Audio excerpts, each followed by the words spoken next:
కాలువగా దాని వరకు లైన్ చేస్తారేమో నీళ్ళు పోయేటట్లు. ఇది వెంచర్లోంచి వెళ్తున్న పంట కాలం అమ్మ. అయితే దీని మీద కంప్లీట్ అలా వెళ్తుంది.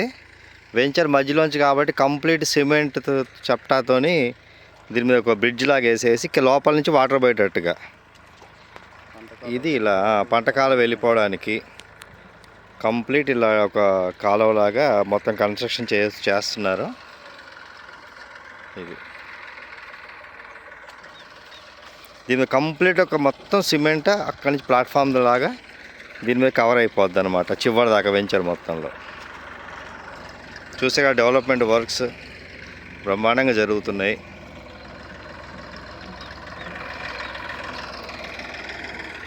ఆ కొండ కనబడుతుంది, తాడికొండ విలేజ్. అది తాడికొండ ఊరు.